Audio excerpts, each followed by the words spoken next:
날씨가 따뜻해지면서 철새들이 이사를 가지 않고 눌러앉아 사는 텃새화 현상이 자주 나타나고 있습니다. 오늘 주인공은 민물 가마오지입니다. 겨울 철새였다가 2003년에 텃새화가 관찰됐고 지난해까지 18,000마리로 그 수가 급증했습니다. 너무 많이 늘어나면서 환경을 해치거나 어민들한테도 피해를 주고 있다고 하는데요. 밀착 카메라 서효정 기자가 다녀왔습니다. 소양강의 버드나무 군락지입니다. 이른 아침 물안개가 피는 모습이 장관이라 지역 주민은 물론 관광객도 많이 찾습니다. 이곳은 원래 철새들이 많이 찾는 곳입니다. 이 철새 표지판도 있는데요. 논병아리도 있고 이 흰꼬리 수리 그리고 흰목 물대새 이런 새들이 많이 찾아온다고 합니다. 그런데 요즘 유독 많아진 게 이 민물 가마우지입니다. 점처럼 다닥다닥 버드나무 위에 때로 앉아 쉬고 먹이를 찾아 물 위를 납니다. 많이 먹고 많이 배설하면서 문제가 생겼습니다. 저희가 가마우지 서식지의 백화 현상이 얼마나 심각한지 알아보기 위해서 직접 보트를 타고 나가보겠습니다.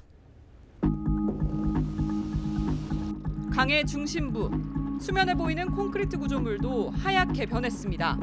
모래톱에도 눈이 쌓인 것처럼 하얀 가루가 많습니다. 가까이 다가와 보니 앙상하게 변해버린 이 버드나무의 모습을 조금 더 생생하게 볼 수가 있습니다. 이 나뭇가지는 전부 이렇게 하얗게 변해버렸고 좀 자세히 보니까 이 민물 가마우지의 걸로 보이는 이런 깃털이 남아 있습니다. 이 나뭇잎이 있어야 할 자리에는 이렇게 민물 가마우지가 만들어 놓은 둥지만이 자리를 잡고 있는 상태입니다. 제가 이렇게 걸어오는 곳곳마다 흰색 배설물들이 떨어져 있습니다. 이 수풀에도 배설물들이 좀 묻어 있는데요. 마스크를 끼고 옆에 왔는데도 코를 찌르는 냄새가 납니다. 여기 사는 민물가마우지는 최소 1,800마리. 춘천시에선 강한 산성의 배설물 때문에 버드나무가 말라 죽어가고 있다며 걱정입니다. 굉장히 독성이 강하거든요. 고압 세척으로 이제 물 청소를 하고 뚜렷이 어느 것이 효과가 있다. 이렇게 말씀드리기는 좀 어려운 상황입니다. 백화 현상이 심각한 또 다른 섬. 멀리서 봐도 주변 섬들과 다릅니다.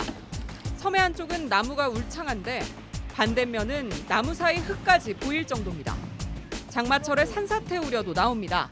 가마우지가 짓다 서식하다 보니까 저쪽은 아직도 시퍼하지 않습니까? 조만간 앞으로 2년 내에도 아마 다 이렇게 항폐가 될 것 같습니다. 이 참나무를 좀 보시죠. 이 참나무 한 그루에만 둥지가 7개 정도 있습니다. 여기서 알을 낳고 또 새끼를 부화시켜서 아예 키운다는 건데요. 저 위를 보시면 이 어미 가마우지가 먹이 활동을 하러 나간 동안 이 새끼 가마우지들이 기다리는 모습도 볼 수가 있습니다.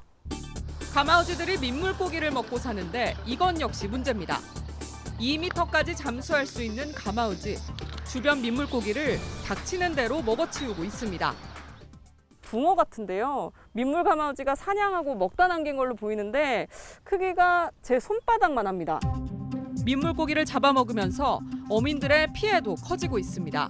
그냥 수백 마리, 많게는 1,000마리 이상 그냥 와서 먹어 치우는데 농가에 멧돼지 한 마리가 내려와서 쑥대밥 만드는데 가마우지가 그냥 한 1,000마리씩 막 되는데 생각을 해봐요. 실제 가평군이 3년 전 어민 대상으로 추산한 피해 금액만 2억 5,900만 원입니다.